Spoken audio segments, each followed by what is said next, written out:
There will come a moment in your life, maybe it has already come, when you stop and realize you've been living with your eyes wide open but blind.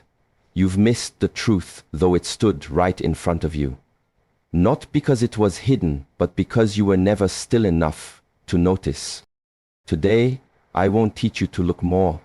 I will teach you how to see, and if you stay with me until the end, you will begin to understand what it truly means to see everything, not just with your eyes, but with your awareness, your presence, your essence. In today's world, our eyes are busy. Screens, lights, faces, tasks, but looking is not seeing. You pass by someone suffering, you look, but do you see their pain? You wake up and go through your day, you see the sun, the sky, but do you feel the life they offer? We mistake quantity of sight for quality of vision. Seeing everything begins when you stop running and begin noticing. Imagine a muddy pond. If you keep stirring it, can you see to the bottom? No. Your mind is that pond, stirred by thoughts, fears, memories, regrets. To see clearly, you must become still. When the water rests, it becomes a mirror. When the mind rests, so does the world reveal itself. Awareness is not thought. Awareness is the space where thoughts appear. The more aware you become, the less the noise controls you. You begin to see patterns in yourself, in others, in nature. You understand, this anger is not me, it is passing. This judgment is not truth, it is fear. With awareness, you do not react, you respond. With awareness, you see everything that is, not what you fear it to be.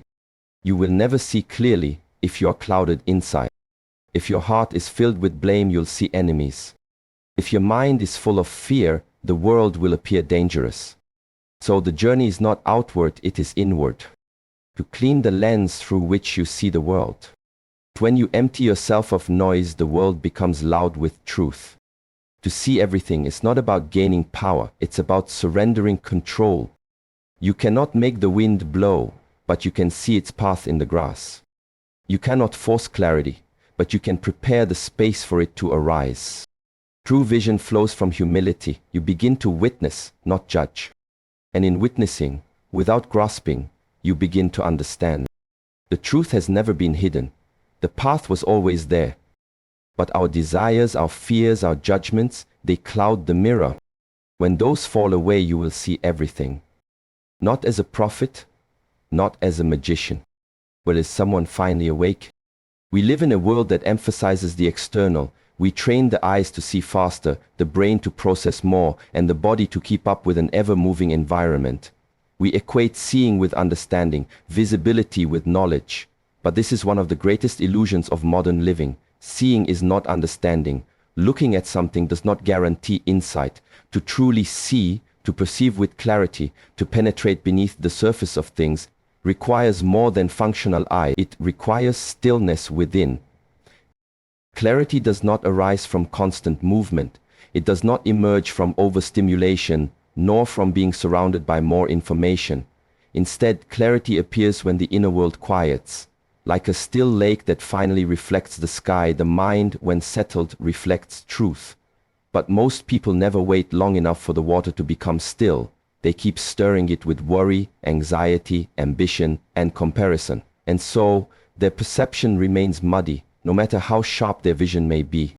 What does it mean for stillness to give birth to clarity? It means that when you are no longer at war with your thoughts, when you are no longer reacting to every passing emotion, when you are no longer grasping at every external distraction, something begins to settle, and in that settling, awareness sharpens.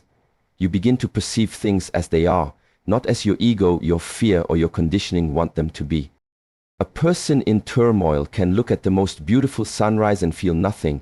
Their eyes may register the color, but the experience doesn't penetrate them. The same person, after coming into silence, may look at the same sunrise and be moved to tears. What changed? Not the sunrise, but the clarity within. The eyes see form, but stillness sees essence. This is why some people can read a book and miss its meaning, while others grasp a lifetime of wisdom from a single sentence. The The same applies to people. We often fail to see others as they truly are, not because they are hiding, but because we are distracted by the noise within ourselves. Our judgments, our stories, our unprocessed pain, they all act as filters, distorting our perception. Stillness removes those filters, not instantly and not without effort, but steadily. When the breath becomes deep and intentional, when the body is grounded and not restless, when the thoughts are allowed to pass without being followed, a subtle shift begins. You become more than just a reactive mind, you become an observer. And in that observation, you start to see clearly. You begin to notice things others miss, the tension in someone's voice that hints at sorrow, the change in the air before a storm, the moment when fear tries to disguise itself as logic. These subtleties are always present, but we can only detect them when we are not lost in ourselves. Inner stillness sharpens outer perception. There is a kind of vision that only opens when the mind is quiet. In that space, you don't just look, you perceive. You sense intention, energy, flow. You can discern when to act and when to wait, when to speak and when to listen. This is not mystical, it is human. But it is also rare because few are willing to slow down enough to develop it. Stillness is not inactivity, it is presence. It is choosing not to be pulled in 1,000 directions. It is creating space between stimulus and response. It is remembering that clarity is not something you chase, it is something you uncover by removing what obstructs it. In moments of crisis, we often think the solution lies in more analysis, more action, more external help. But very often the first step is to stop, to become still, and to allow the mind to clear. In that space, what once seemed confusing can become obvious. What once felt overwhelming can become manageable. It is like walking out of a storm and realizing the sky was always blue behind the clouds.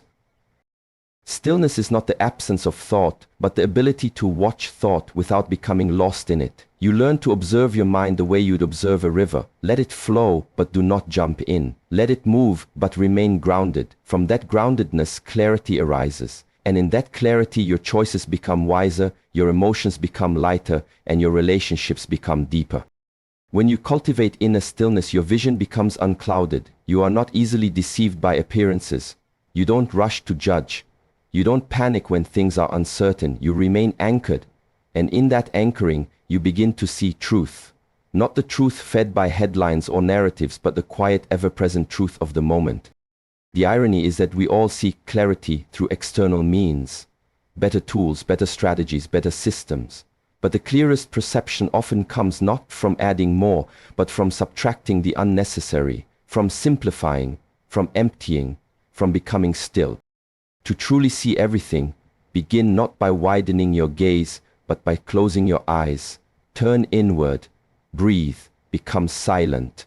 In that silence you will discover a new kind of vision, one that does not rely on sight, but on stillness. And from that stillness, everything will become clear. From the moment we wake up to the time we rest our heads again, we are constantly exposed to the world. Faces, places, objects and events pass through our vision every single day. Our eyes are always open and our attention is constantly pulled in 1,000 directions. But despite all this seeing, how much do we truly understand? How much do we truly see? There's a deep difference between looking and seeing. Looking is mechanical. It happens without effort. It is automatic, passive, habitual. But seeing, real seeing, is conscious. It is deliberate. It requires presence, attention, stillness, and sometimes even courage. Looking skims the surface, seeing penetrates it. And the truth is, most of us go through life simply looking. We look at people, but we don't truly see who they are. We form impressions based on appearance, on labels, on fragments of behavior. We categorize quickly, making judgments to save time, to feel secure in our understanding of the world. But in doing so, we miss so much. We miss the quiet pain behind someone's smile. We miss the humanity in someone's silence. We miss the humanity in someone we disagree with. We miss the beauty in the ordinary. We also look at ourselves but do not truly see who we are. We become experts at seeing our image, but strangers to our essence. We chase reflections in mirrors, achievements, roles, and reputations, but forget to turn inward and observe what lies beneath. We avoid sitting with ourselves because it's uncomfortable, because to truly see ourselves means we must face everything we've been avoiding. The unresolved fears, the wounds we haven't healed, the habits we've allowed to control us. Looking is safe. It keeps us at a distance. It allows us to function without having to feel deeply or confront anything uncomfortable. But seeing, that's something else. Seeing requires vulnerability. To see someone else, truly, is to open yourself to their reality. To see yourself, honestly, is to risk the illusion you've been living in. In the modern world, we are constantly taught to sharpen our intellect, to accumulate knowledge, to become efficient. But we are not taught how to see. We are not taught how to slow down, to listen with the eyes, to notice the invisible. And because of that, we miss the essential truths that cannot be grasped through information alone.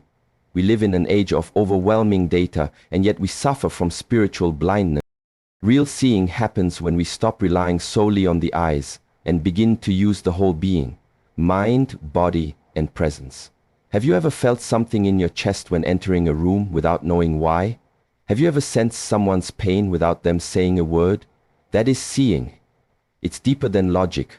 It's more intuitive than thought. But it only becomes available when you're fully present, when your mind isn't cluttered with noise. To see is to pay attention, not just outwardly, but inwardly, to notice the thoughts that rise within you when someone speaks, to observe the emotions that are stirred by an experience, to recognize that perception is not just about what is in front of you, but what is inside you.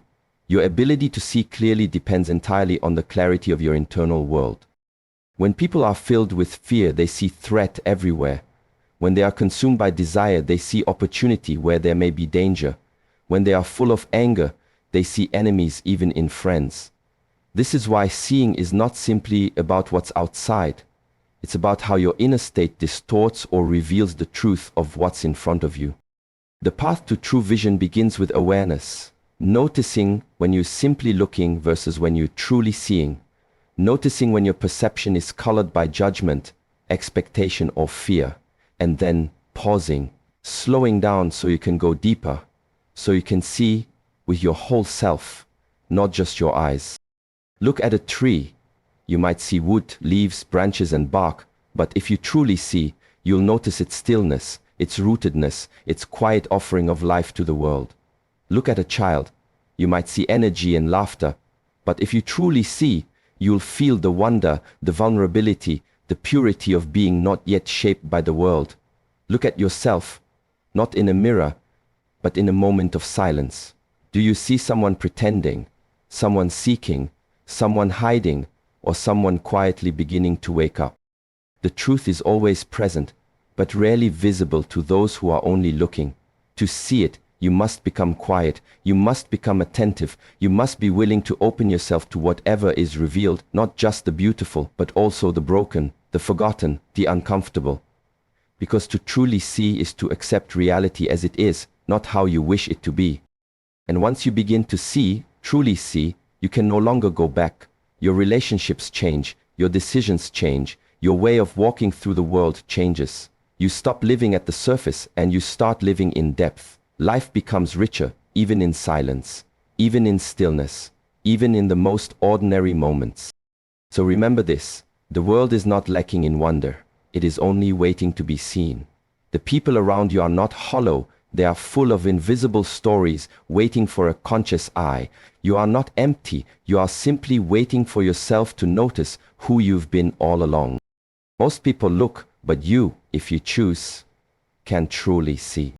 We are often taught that clarity comes from observing the world, understanding systems, studying others, and gathering knowledge from outside sources. From a young age, we are encouraged to be curious about how things work, how people behave, and how the world operates. While this outward curiosity is valuable, it becomes deeply limited if it is not matched by an inward curiosity, a willingness to examine the workings of our own mind, our emotions.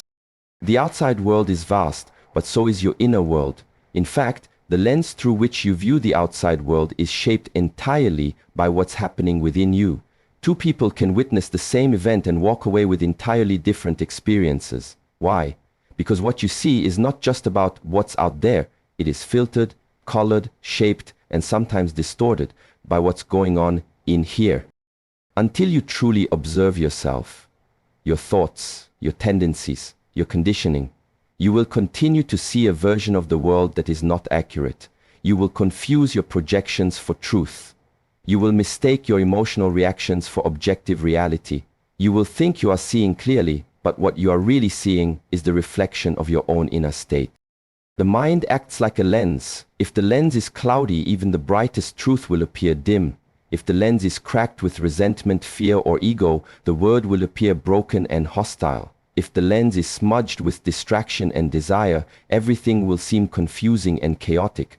It's not the world that must be fixed, it's the lens.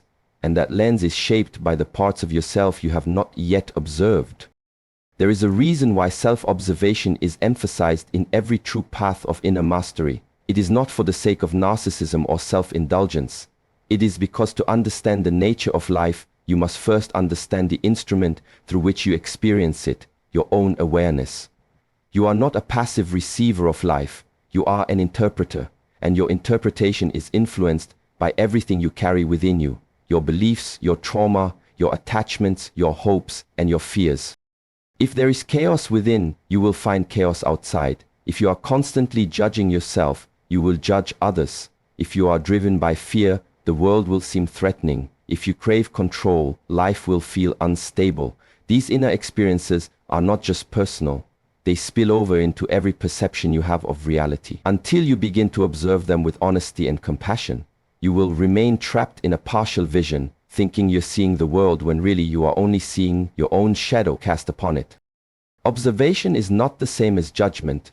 To observe within is not to shame yourself or label yourself as flawed. It is to become aware of what is already there, to look at your anger without becoming it, to notice your anxiety without being overwhelmed by it, to recognize your defenses without needing to justify them. This kind of inner seeing is quiet, humble, and transformative. It allows space between the experience and the reaction. It introduces clarity where there was once confusion. When you begin to truly observe yourself, patterns emerge. You start to see how certain thoughts arise when you feel threatened, how you tend to avoid difficult emotions by distracting yourself, how your reactions to others often reveal more about your inner world than about them. These insights don't come all at once, but they build. And with each new layer of self-awareness, the outer world starts to shift, not because it changed, but because you are finally seeing it without the filter of unconsciousness. Imagine trying to paint a picture of the landscape while looking through a fogged window. No matter how skilled you are, your image will be distorted. The only way to paint truthfully is to first clean the window. Self-observation is that cleaning. It is uncomfortable at times. You may discover things about yourself that are difficult to face, but it is necessary because otherwise you will spend your life reacting to illusions, fighting enemies that exist only in your mind, chasing happiness in places it cannot be found. The more you observe yourself, the less reactive you become. You begin to see the roots of your impulses. You begin to pause before speaking. You begin to listen more deeply. And slowly the world starts revealing itself to you, not as you imagined it, but as it truly is. You begin to perceive nuance, intention, energy. You no longer fall for appearances. You see the depth behind the moment. And that is the beginning of wisdom. The world has always been offering itself to you in full, but if you are distracted by your own inner noise, you will miss the offering. You cannot see clearly outside if you are not still and aware within. Your relationships will suffer if you don't understand your own projections. Your decisions will be flawed if you haven't seen your own fears. Your path will be unclear if you haven't looked at what's guiding your steps. So if you truly want to see everything, if you want to experience reality unfiltered, unclouded, unobstructed, then start by turning inward. Sit with yourself, watch your thoughts, trace your emotions, question your beliefs, and most importantly, don't rush. Clarity does not come from speed. It comes from depth.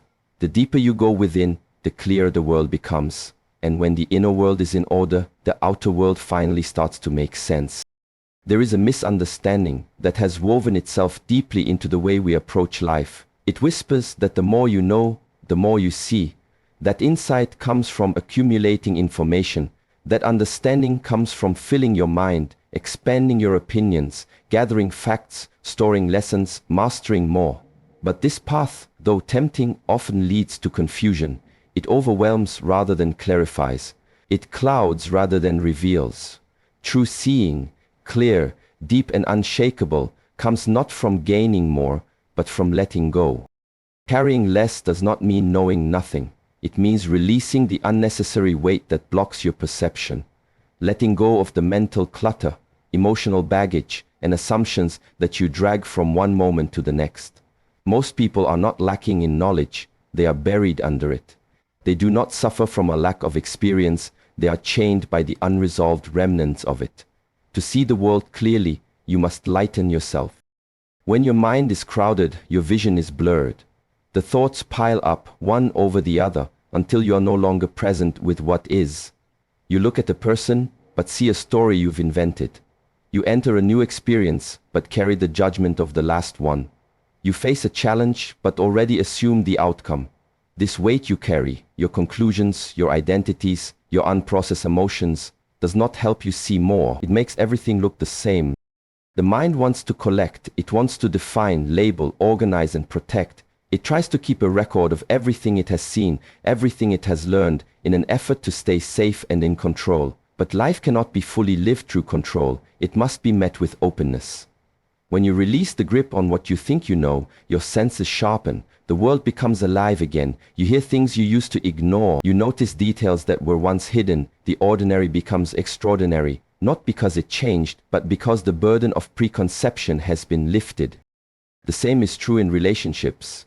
When you carry less into a conversation, less need to prove, less judgment, less assumption, you begin to hear not only the words but the meaning behind them. You begin to feel the silence between words. You start to truly see the other person not as a category or a memory, but as they are in this moment.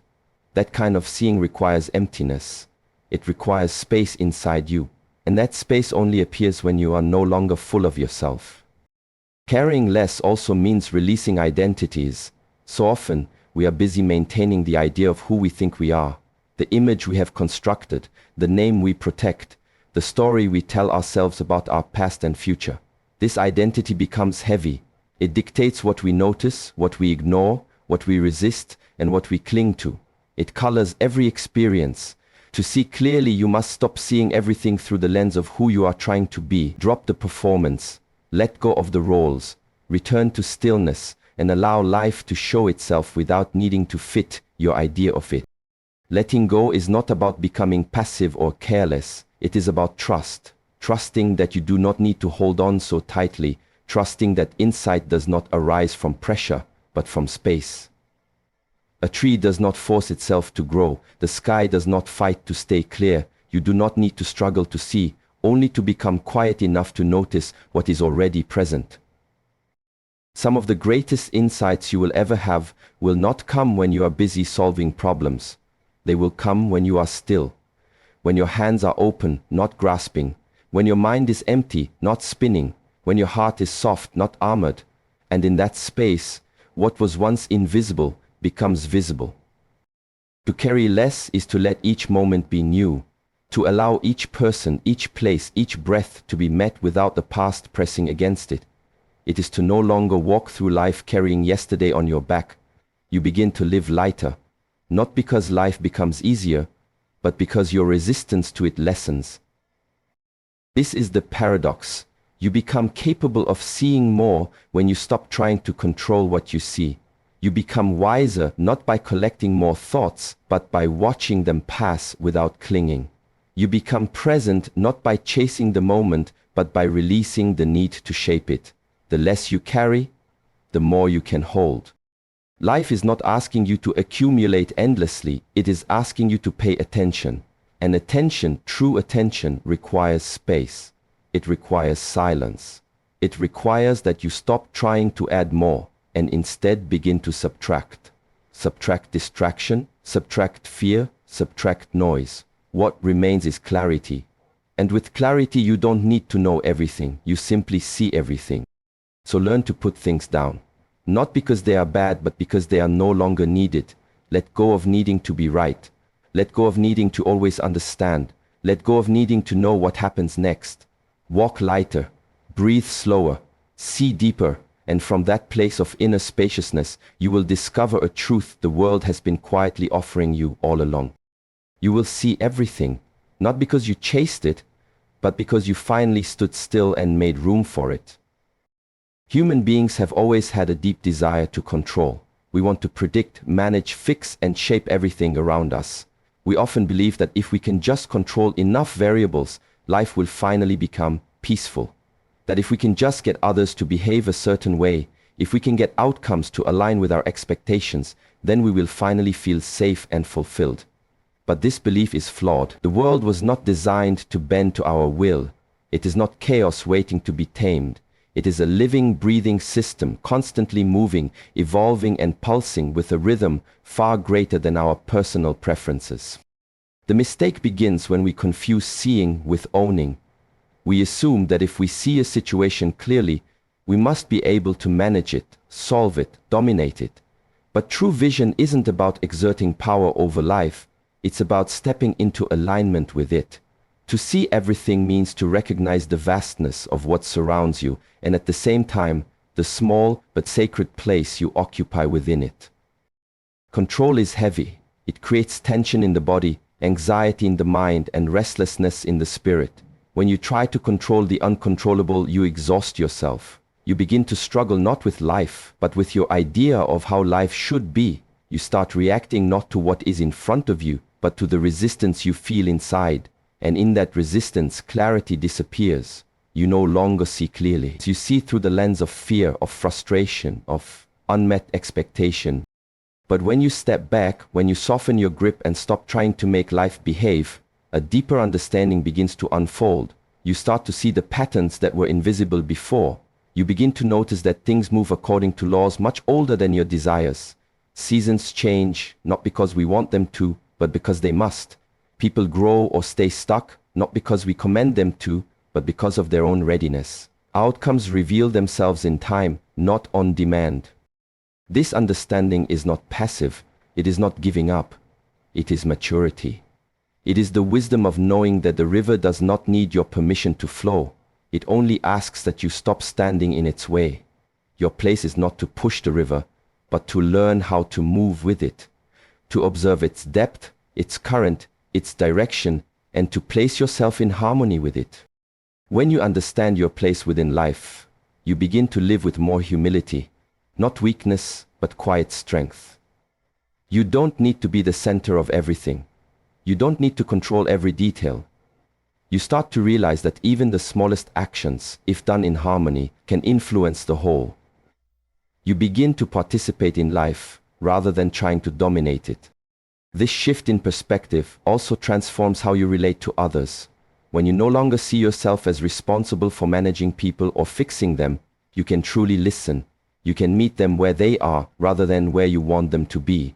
You stop projecting your fears and begin to witness their humanity.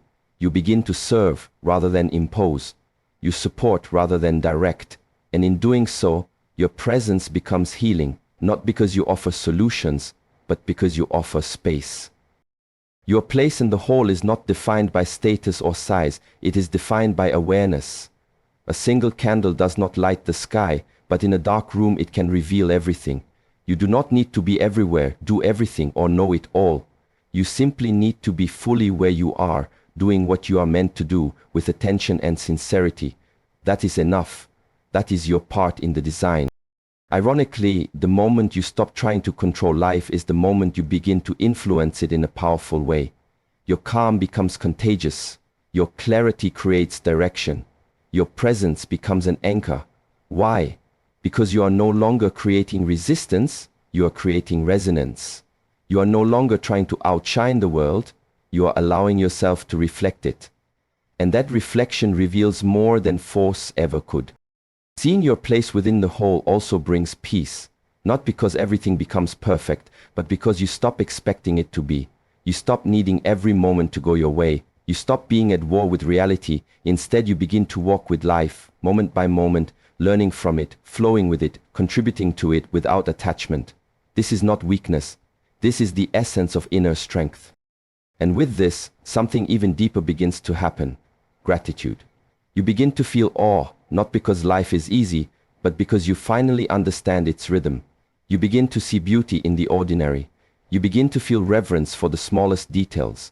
A falling leaf becomes a lesson. A conversation becomes sacred. A moment of silence becomes a doorway to understanding. You no longer need life to change in order to be at peace. You simply need to be present within it. To see everything is not to possess the world, but to recognize how everything is connected and how you too are part of that connection. When you understand your place, you no longer feel small. You feel purposeful. You feel alive. You feel enough. And in that stillness, in that surrender, in that awareness, you will finally see.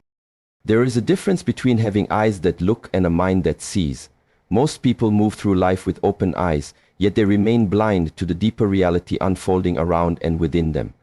Their gaze shifts from task to task, from screen to screen, from one distraction to the next, but the presence behind that gaze is absent.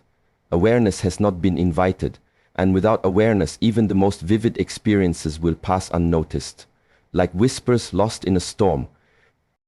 To awaken awareness is not the same as thinking harder or focusing more. It is not a matter of effort in the way we usually understand it. In fact, awareness begins where effort softens. It begins in stillness, in space, in the quiet moment between a thought arising and your attention reaching for it.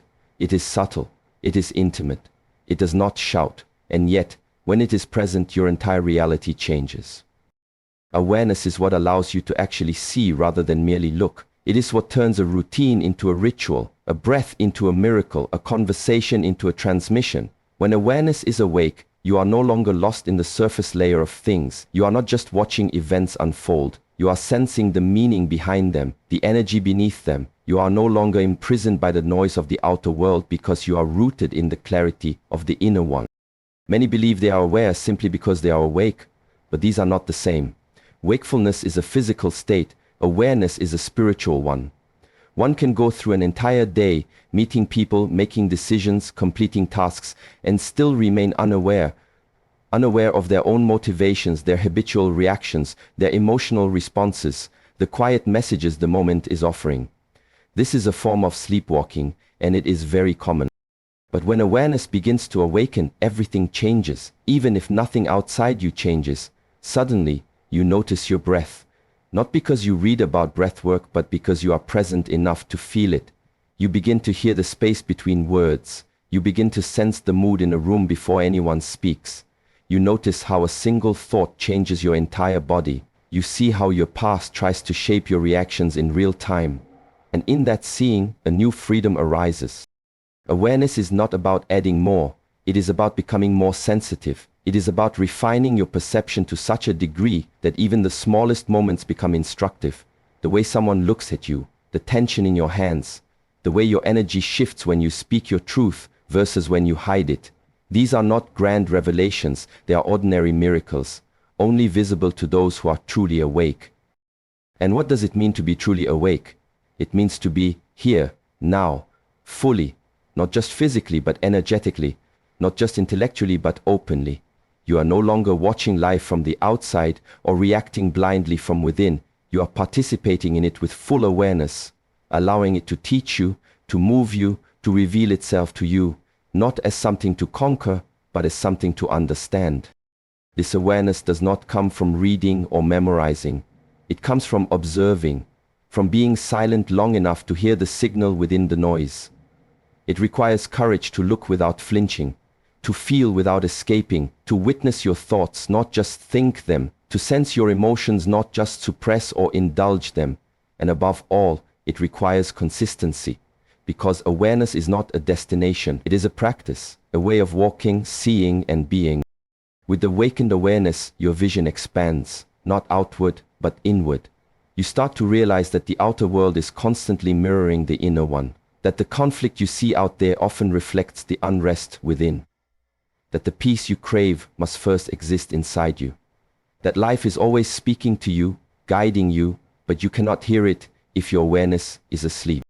And so the true challenge is not to open your eyes wider, but to open your awareness deeper, because it is not the eye that sees, it is the awareness behind the eye, just as it is not the ear that hears, but the presence behind the ear. Without this presence, even the most profound teaching will be missed. With it, even the most subtle moment becomes sacred.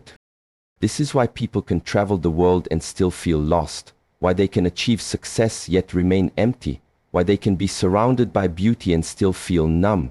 Because without awareness, nothing truly touches you, and without being touched, you never truly live. But when awareness awakens, you begin to feel the pulse of life again. You feel connected, not just to people or nature, but to something greater. A wisdom, a rhythm, a truth that cannot be explained, only experienced. And in this connection, everything begins to make sense, not in a logical way, but in a quiet, undeniable knowing. You will see everything, not when you gather more information, not when you travel to distant places, not when you change the outside world, but when you awaken to the depth of this moment. When you become still enough to feel it, empty enough to receive it, and honest enough to let it shape you.